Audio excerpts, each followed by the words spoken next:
This is so consistent, and I think this is something that is more crazy than you actually think, because 23. ¿Brasileiro o no? Nunca tú puedes ser favorito con un equipo que tiene 5 estrellas en la camiseta. Imposible. Coach John sudah berhasil sampai hari ini mentransformasi dan It was there for the taking, and we didn't. And I think that's this group of players will learn from that. Suatu usaha sedang diperjuangkan di Belanda supaya 4 pemain naturalisasi timnas Indonesia When I came in the first. dan pemain lainnya yang terseret dalam kasus Passport Gate di Belanda bisa bermain lagi dalam waktu dekat. Wah, timnas Indonesia semakin ngeri. FIFA Matchday sudah tidak lama lagi.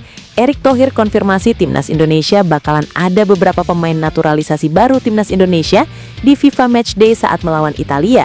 Siapakah dia? Haaland, Mbappe, Van Dijk, David da Silva, Luke Fekkery resmi gabung timnas Indonesia. Ini benar-benar ngeri jika PSSI menaturalisasi pemain bintang. Auto juara adik-adik ya. Jangan masukin ke hati ya. Ambil positifnya aja. Hehehe. Mimin bercanda aja. Oke, langsung saja kita ke intu videonya. Harap tonton sampai akhir ya, agar tidak ketinggalan sama isi beritanya. Ini sangat-sangat menarik dibahas. Spekulasi soal tambahan amunisi baru untuk timnas Indonesia kembali mengemuka. Kali ini, sorotan datang dari media Thailand yang mengungkap adanya proses naturalisasi terhadap pemain muda, Luke Fekkery. Dalam laporannya, media Boltai menyebut pemain MacArthur FC itu tengah dipersiapkan untuk berganti kewarganegaraan demi membela timnas Indonesia. Bahkan, langkah tersebut diklaim telah mendapat restu dari pelatih kepala, John Hartman. Asosiasi Sepak Bola Indonesia telah mengonfirmasi bahwa Luke Fekkery sedang bersiap memulai proses perubahan kewarganegaraan setelah menerima arahan dari pelatih tim, tulis laporan tersebut. Munculnya kabar ini cukup mengejutkan. Pasalnya, sebelumnya tidak ada pernyataan resmi dari PSSI terkait proses naturalisasi pemain 20 tahun tersebut. Namun, nama Fekkery memang sudah beberapa waktu terakhir masuk dalam radar pembahasan publik sepak bola nasional. Secara profil, Luke Fekkery tergolong pemain yang menarik. Ia memiliki postur 183 cm dan mampu bermain fleksibel, baik sebagai penyerang tengah maupun winger. Fleksibilitas ini menjadi nilai tambah di tengah kebutuhan timnas Indonesia akan sosok tajam di lini depan. Latar belakangnya juga mendukung peluang naturalisasi. Fekkery lahir di Hawaii, Amerika Serikat, dari ayah asal Australia dan ibu berdarah Indonesia. Kondisi ini membuatnya memenuhi syarat untuk memperkuat 3 negara, yakni Australia, Amerika Serikat, dan Indonesia. Meski pernah terlibat di level usia muda bersama Australia, Fekkery disebut lebih tertarik untuk melanjutkan karier internasionalnya bersama Indonesia. Hal ini tentu menjadi peluang besar yang tidak boleh dilewatkan. Dari sisi performa, kontribusinya bersama MacArthur FC cukup menjanjikan. Sepanjang musim ini, ia mencatatkan lebih dari 20 penampilan dengan torehan gol dan assist yang menunjukkan potensi berkembang. Di kompetisi Asia, performanya juga cukup menonjol dengan kontribusi langsung dalam beberapa gol tim. Kabar ini pun memunculkan pertanyaan besar. Apakah PSSI benar-benar tengah bergerak diam-diam untuk mengamankan jasa Fekkery, atau ini masih sebatas spekulasi yang belum final? Yang jelas, jika proses ini benar terjadi, kehadiran Luke Fekkery bisa menjadi solusi jangka panjang bagi lini serang timnas Indonesia, terutama dalam menghadapi target besar menuju Piala Dunia 2030. Kabar mengenai rencana laga uji coba antara timnas Indonesia melawan Italia dalam agenda FIFA Matchday telah memicu reaksi luas. Tidak hanya di dalam negeri, antusiasme terbungkus rasa iri mulai bermunculan dari negara tetangga, salah satunya berasal dari Vietnam. Potensi PSSI untuk mendatangkan tim sekelas Gli Azuri dipandang sebagai bukti nyata transformasi pesat timnas Indonesia.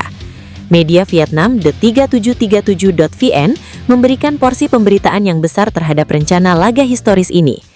Dalam laporannya, mereka menyoroti bagaimana Indonesia secara konsisten mampu mendatangkan tim-tim raksasa dunia, terutama setelah sebelumnya sukses mengundang Argentina ke Jakarta. Ada kesan mendalam bahwa publik sepak bola Vietnam merasa tertinggal dalam hal diplomasi sepak bola internasional. Indonesia terus melongkat jauh ke depan, tulis The3737.vn. Sementara tim lain masih mencari jati diri, skuad Garuda sudah menguji nyali melawan raksasa Eropa. Ini adalah sinyal bahaya bagi dominasi tradisional di Asia Tenggara. imbuh mereka. Saat Indonesia bersiap menghadapi taktik kelas dunia dari Italia, tim-tim lain di Asia Tenggara, termasuk Vietnam, masih berkutat dengan lawan-lawan di level kontinental dalam persiapan menyambut Piala AFF 2026. Laga Indonesia versus Italia bukan sekedar pertandingan persahabatan biasa, dampaknya diprediksi akan terasa ke seluruh penjuru ASEAN. Mulai dari peningkatan exposure, dunia internasional akan semakin melirik potensi pasar dan talenta sepak bola di Asia Tenggara. Lalu standar baru bagi Indonesia, menetapkan standar tinggi bagi negara tetangga bahwa untuk maju, sebuah tim harus berani keluar dari zona nyaman dan menghadapi raksasa dunia. Kemudian mentalitas juara, terutama menjelang Piala AFF 2026, pengalaman bertanding melawan pemain-pemain Serie A akan memberikan kematangan mental bagi penggawa Garuda yang sulit ditandingi oleh tim lain di kawasan ini. Jika Indonesia dapat mengundang Donnarumma dan bintang-bintang Italia ke Asia Tenggara untuk pertandingan persahabatan, tulis the3737.vn. Tim nasional Indonesia akan memiliki lawan yang berkualitas tinggi menjelang kampanye Piala AFF 2026. Imbuh mereka lagi. Ketimpangan lawan uji coba ini menjadi isu hangat yang tengah diperbincangkan masyarakat negeri Naga Biru saat ini.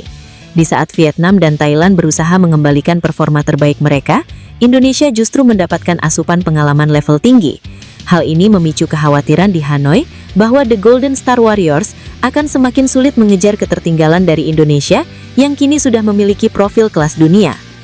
Laga melawan Italia, jika terrealisasi sesuai jadwal FIFA, akan menjadi modal tak ternilai bagi skuad Garuda asuhan John Hartman. Bukan tentang skor akhir, melainkan tentang bagaimana pemain Indonesia menyerap ilmu transisi permainan dan disiplin taktik dari negara yang memiliki tradisi sepak bola bertahan terbaik di dunia. Diplomasi sepak bola yang agresif dari Indonesia telah mengubah cara pandang dunia terhadap sepak bola ASEAN. Meski memicu rasa iri dari rival regional seperti Vietnam, hal ini secara tidak langsung memacu negara-negara lain untuk turut meningkatkan kualitas pengelolaan tim nasional mereka. Ambisi besar tengah disiapkan untuk timnas Indonesia versus Italia di FIFA Matchday, sebuah wacana yang langsung memicu antusiasme publik. Di tengah upaya mengejar target masuk 100 besar ranking FIFA pada 2027, PSSI kini berburu lawan berkualitas tinggi untuk mendongkrak poin. Saat ini, skuad Garuda masih tertahan di peringkat 122 dunia, sehingga setiap laga uji coba menjadi krusial. Di sisi lain, peluang menghadapi tim sekelas Italia hadir dengan dua sisi menarik, tantangan berat sekaligus peluang besar. Apalagi Italia yang gagal lolos ke Piala Dunia 2026 bisa menjadi lawan ideal. Jika benar terjadi, duel timnas Indonesia versus Italia di FIFA Matchday 2026 bukan sekedar pertandingan, tetapi juga momentum pembuktian level sepak bola nasional di panggung global. PSSI berburu lawan kuat, Italia masuk radar. FIFA Matchday periode 1-9 Juni 2026 dipastikan akan dimanfaatkan maksimal oleh timnas Indonesia. Dalam agenda tersebut, tim asuhan John Hartman akan menjalani dua pertandingan penting. Ketua Badan Tim Nasional, BTN, Sumarji, mengungkapkan bahwa proses pencarian lawan masih terus berjalan. Bahkan satu negara disebut sudah sepakat untuk bertanding, namun identitasnya masih dirahasiakan. "Oh iya, ikut. Ini lagi kami cari. Ini lagi kami menentukan beberapa negara," ujarnya. Ia juga menambahkan, sudah dapat satu negara, tinggal kurang satu saja. Menariknya, PSSI mempertimbangkan untuk menghadirkan negara yang tidak lolos ke Piala Dunia 2026. Dari kriteria tersebut, Italia menjadi salah satu opsi yang paling realistis sekaligus menarik secara komersial dan teknis. Namun hingga saat ini, PSSI belum membuka komunikasi resmi dengan Federasi Eropa. Proses penjejakan masih berlangsung untuk memastikan lawan yang tepat bagi kebutuhan tim. Peluang duel timnas Indonesia versus Italia di FIFA Matchday 2026. Wacana timnas Indonesia versus Italia di FIFA Matchday 2026 bukan tanpa dasar. Ketua Umum PSSI Erick Thohir memiliki hubungan kuat dengan sepak bola Italia.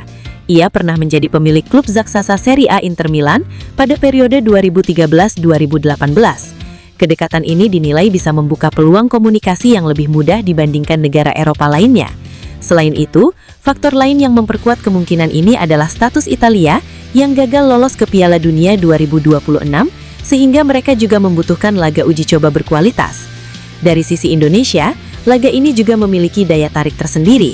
Dua pemain timnas Indonesia, Jay Ides dan Emil Audero, saat ini berkarir di Italia. kehadiran mereka bisa menambah nilai emosional sekaligus meningkatkan perhatian publik terhadap pertandingan tersebut. Jika dibandingkan dengan laga melawan Argentina pada 2023, potensi menghadapi Italia bisa menghadirkan dampak serupa. Saat itu, Indonesia hanya kalah 0-2 dari juara dunia, sebuah hasil yang tetap dianggap positif dari sisi pengalaman dan exposure. Target ranking FIFA dan tantangan berat Garuda. Di balik wacana besar tersebut, tujuan utama timnas Indonesia tetap jelas, mengumpulkan poin demi memperbaiki posisi di ranking FIFA.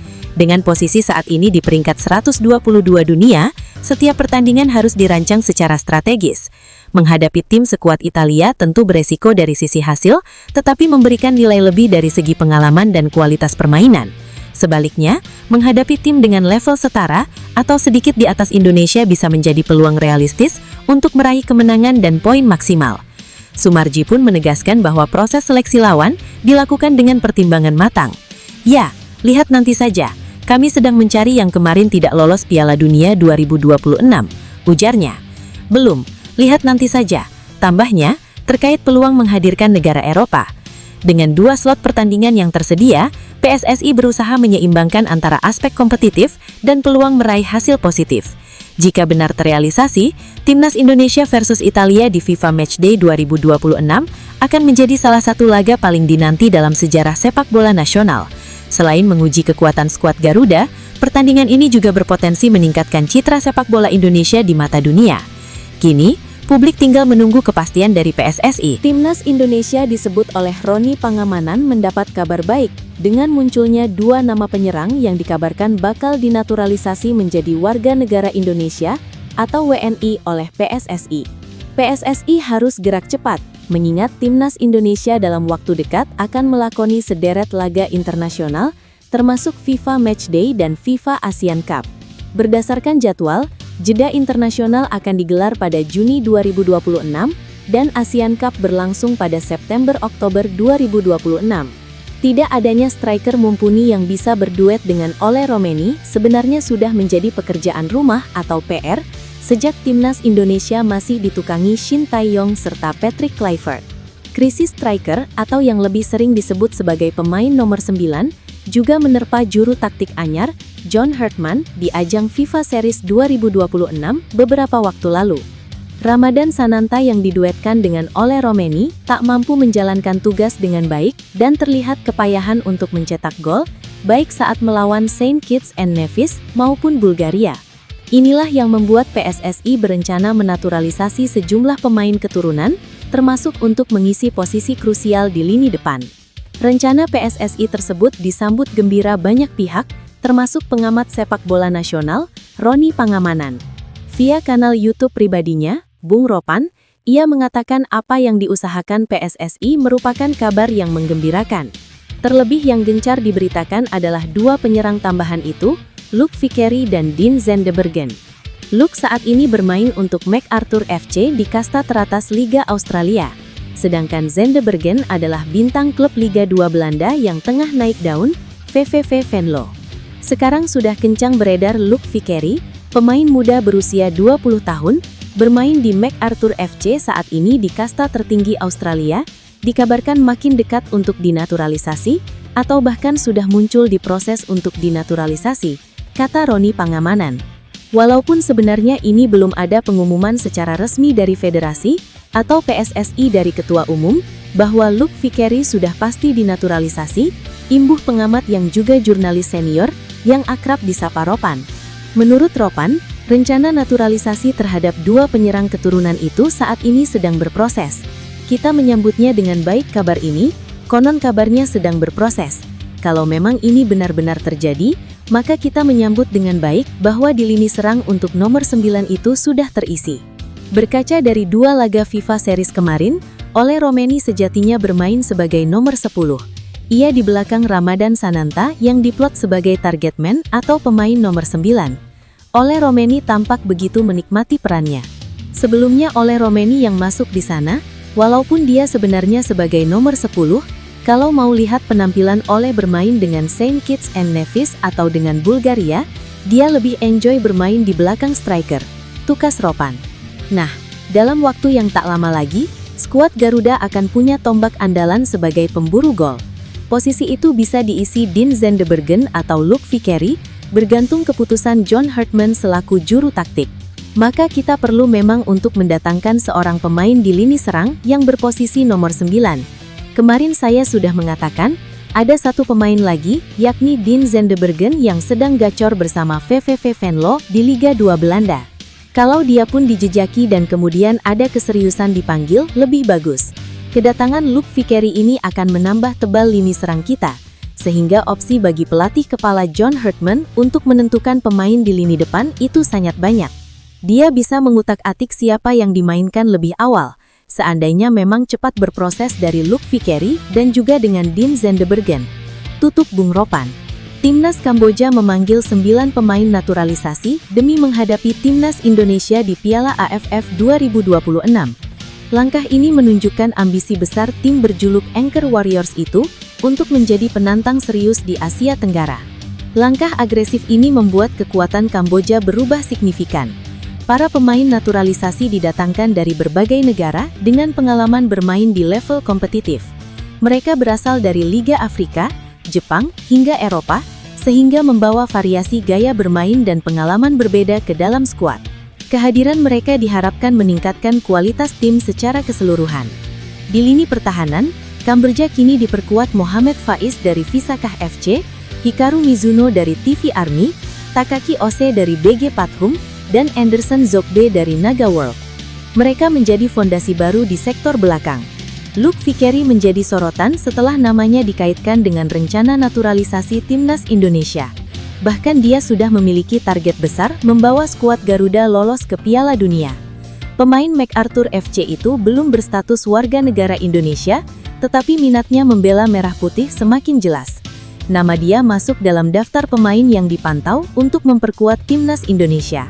Viquery juga sudah menjalin komunikasi dengan pelatih Timnas Indonesia, John Hartman. Hubungan tersebut memperkuat sinyal ketertarikan dia untuk bergabung bersama skuad Garuda dalam waktu dekat.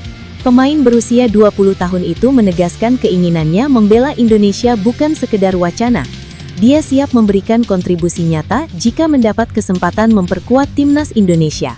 Jika saya membela Timnas Indonesia suatu hari nanti, saya akan senang membantu skuad Garuda lolos Piala Dunia untuk pertama kalinya, kata Viquery, dikutip dari kanal YouTube Yusa Nugraha, Selasa 7 April 2026. Dia menilai Indonesia memiliki potensi besar untuk tampil di ajang sepak bola paling bergengsi tersebut. Dukungan supporter yang masif menjadi salah satu kekuatan utama Timnas Indonesia. Dengan populasi penduduk sekitar 280 juta orang, saya pikir itu jumlah dukungan yang sangat besar di sana.